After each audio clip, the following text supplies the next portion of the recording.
অজ্ঞানতিমিরান্ধস্য জ্ঞানাঞ্জন শলাকয়া চক্ষুরুন্মীলিতং येन তস্मै শ্রী গুরবে নমঃ। ওম অজ্ঞানতিমিরান্ধস্য জ্ঞানাঞ্জন শলাকয়া চক্ষুরুন্মীলিতং येन তস্मै শ্রী গুরবে নমঃ। ওম অজ্ঞানতিমিরান্ধস্য জ্ঞানাঞ্জন শলাকয়া চক্ষুরুন্মীলিতং येन তস্मै শ্রী গুরবে নমঃ। বাঞ্ছাকল্পতরুভ্যশ্চ কৃপা সিন্ধুভ্য এব চ পতিতানাং পাবনেভ্যো বৈষ্ণবেভ্যো নমো নমঃ।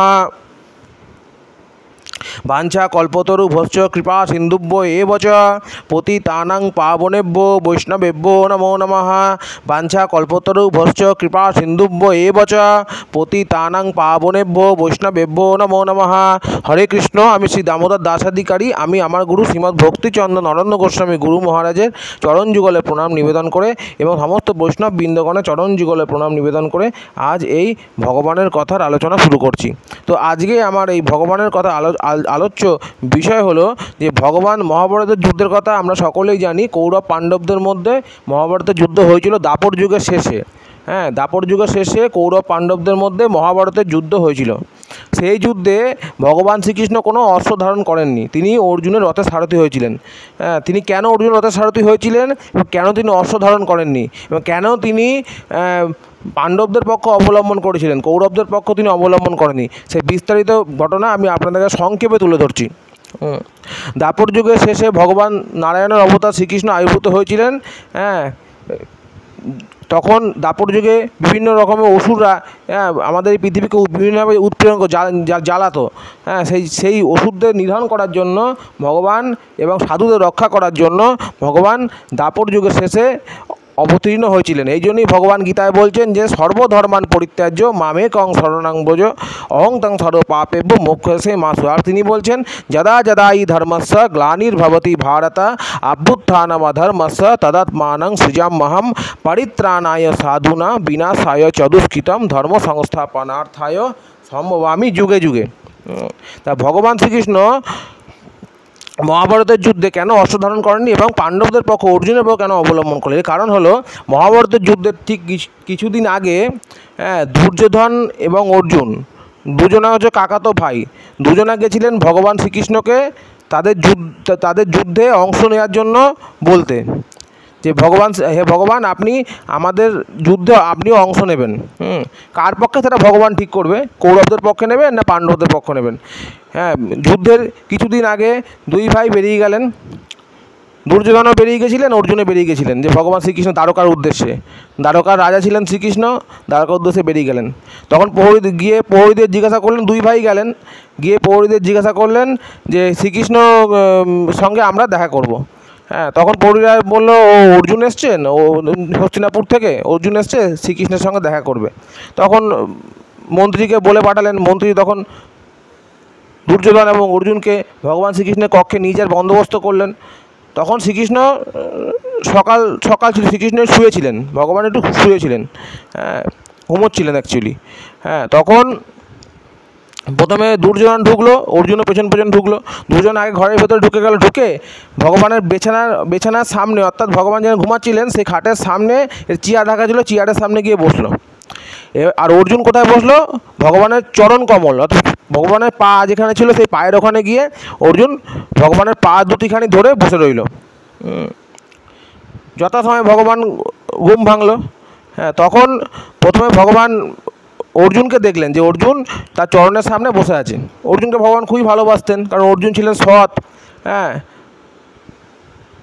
আর দুর্যোধন ছিলেন অসৎ। তাই দুর্যোধনকে তিনি ভগবান পছন্দ করতেন না। আর দুর্যোধন ভেবেছিলেন যে যদি আমি ভগবানের মাথার সামনে বসি তাহলে ভগবান আমাকে আগে দেখবে, কিন্তু ভগবান তো মাথার সামনে বসা ভগবানের, আমরা হলো ভগবান সৃষ্ট জীব, ভগবানের মাথার সামনে বসা আমাদের উচিত না। আমাদের স্থান হচ্ছে ভগবানের চরণে, তাই না? আমাদের স্থান হচ্ছে ভগবানের চরণে, ভগবানের মাথার সামনে বসতে পারবো না। দুর্যোধন যেহেতু অসুর, তার সেই জ্ঞানটুকু ছিল না, তাই সে ভগবানের মাথার সামনে গিয়ে বসেছিল এবং সে ভেবেছিল যে ভগবান বুঝি তাকেই প্রথমে দেখবে, তাকেই জিজ্ঞাসা করবে এবং তার দলেই অংশগ্রহণ করবে। কিন্তু ভগবান দেখলো প্রথমে যে অর্জুনকে দেখতে পেলো, যে চরণ কমলের সামনে বসে আছে, তাই অর্জুন তুমি কি এত সকালবেলা, তখন তারপরে দেখো দুর্যোধনকেও দেখলো, তখন দুর্যোধন অর্জুন তোমরা কী করতে এসছো বলো। তখন তো ভগবান তো জানি যে যুদ্ধ হবে, বলো ও তোমাদের যুদ্ধের ব্যাপারে আমাকে অংশগ্রহণ করতে হবে, বললো হ্যাঁ আপনাকেও অংশগ্রহণ করতে হবে, আমরা চাইছি। দিয়ে ভগবান বললেন যে ঠিক আছে আমি অংশগ্রহণ করব যুদ্ধে, তবে আমি এই যুদ্ধে কিন্তু কোনো অস্ত্র ধরবো না, আমি যুদ্ধে কোনো অস্ত্র ধরবো না, তোমরা কাকে। দিয়ে দুর্যোধন ভাবলো ভগবান অস্ত্র ধরবে না, তাহলে ভগবানকে নিয়ে আমার লাভ কী। দুর্যোধন ভগবানের শক্তি জানে না যে ভগবানের শক্তি ভগবান অস্ত্রের মধ্যে থাকে, ভগবানের শক্তি থাকে ভগবানের নিজের মধ্যেই ভগবানের শক্তি। দুর্যোধনের সেটা জানা ছিল না, কারণ দুর্যোধন ছিলেন অল্প বুদ্ধি সম্পন্ন ব্যক্তি, আসরিক স্বভাব সম্পন্ন ব্যক্তি, তাই তার সেটা জ্ঞান ছিল না যে ভগবানের শক্তি ভগবানের মধ্যেই অবস্থান করে, ভগবানের অস্ত্রের মধ্যে কেবল থাকে না। কিন্তু অর্জুন সেটা জানতো, তাই বললো। আর হ্যাঁ, ভগবান একটা অপশান দিয়েছিল যে হয় আমাকে যদি তোমরা কেউ দুজনের মধ্যে কেউ নাও, তাহলে আমি কিন্তু অস্ত্র ধরবো না, আর আমার নারায়ণী সেনা আছে, নারায়ণী সেনা তারা অস্ত্র ধরবে, ভগবানের সেনারা। তাই তোমরা ঠিক করো তোমরা কাকে চাও। হয় একজন করে চাইবে, হয় নারায়ণী সেনা নাও, না আমাকে নাও, কিন্তু আমি কোনো অস্ত্র ধরবো না এই যুদ্ধে। আমি রথের সারথি হয়ে থাকবো, তোমাদের রথের সারথি হয়ে থাকবো, আমি অস্ত্র ধরবো না, কোনো অস্ত্র ধারণ করবো না, কোনো মতেই কোনো অস্ত্র ধারণ আমি করবো না, ভগবান এইভাবে বললেন। তখন দুর্যোধন ভাবলেন যে ভগবান যখন অস্ত্র ধারণ করবে না, ভগবানকে নিয়ে আমার লাভটা কী।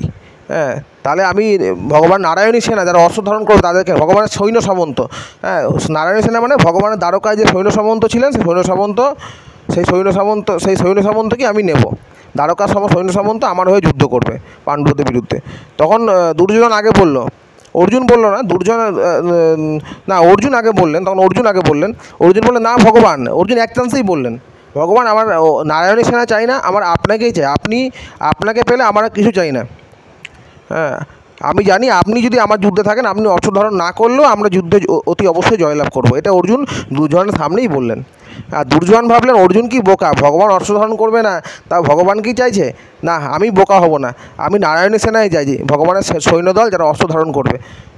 তখন কোটি কোটি নারায়ণী সেনা ভগবান কৃষ্ণের আদেশে কৌরবদের সঙ্গে যুদ্ধে চলে গেল। এবং ভগবান শ্রীকৃষ্ণ যেহেতু অর্জুন তাকে চেয়েছিলেন, তাই বিনা অস্ত্রে তিনি অর্জুনের রথে সারথি হয়েছিলেন। এই কারণেই, এটাই মূল কারণ ভগবান শ্রীকৃষ্ণ কেন অর্জুনের রথে সারথি হয়েছিলেন কুরুক্ষেত্রের যুদ্ধে, অর্থাৎ মহাভারতের যুদ্ধে ভগবান শ্রীকৃষ্ণ কেন অর্জুনের রথের সারথি হয়েছিলেন, অস্ত্র ধারণ করেন, এটাই হলো মূল কারণ।